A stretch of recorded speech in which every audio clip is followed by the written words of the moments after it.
House Speaker Nancy Pelosi is talking right now on Capitol Hill about health care reform. Just a moment ago, she said it all starts with children. She's essentially giving the standard Democratic talking points about why they feel the need to do health care reform now in terms of bringing down costs, expanding coverage, keeping the insurance companies in check. All of this comes on a day when the Democrats in the House Budget Committee are expected to go ahead and finalize the markup of the legislation and send it to the House floor. This will be the Senate bill that passed in December, along with the agreed-upon fixes that both the House and the Senate have pledged to vote on. And with that, let's bring in the Shuster Showdown. Is the bill a good idea or a bad one? And joining us for today's Showdown, progressive radio host Stephanie Miller and conservative radio host Mike Slater. Mike, let's start with you. 30 million Americans will be get insurance who don't have it now. It's going to essentially rein in costs. It'll prevent the insurance companies from doing some of their dastardly practices. Why not?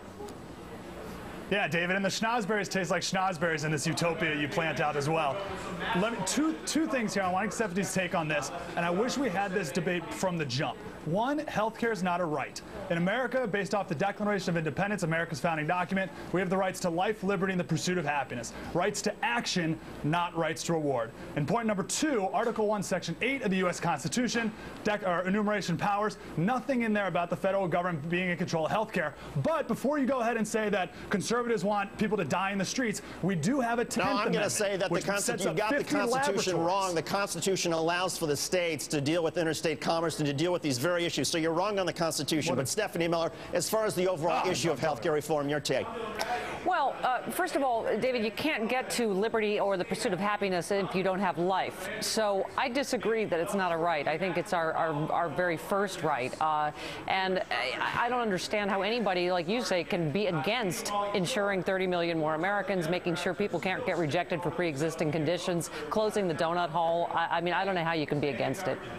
Mike, we already have government-run health care in terms of veterans care, in terms of the military, in terms of Medicare. So why not take this next step?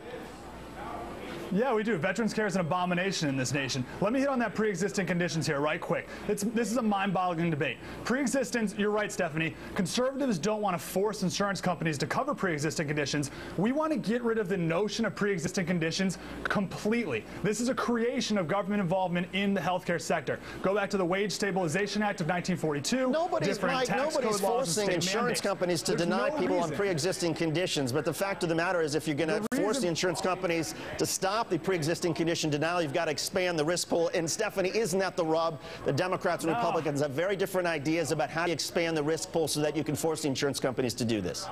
Well, I think that's exactly right, David. The whole system is broken, and I understand the president's analogy about we're required to have car insurance. I mean, I think it's people that don't have insurance that get their primary care from the emergency room, for instance. We're all paying for everybody's insurance as it is now. So, you know, I think that clearly the whole system is broken, and this is an awfully good start, this bill.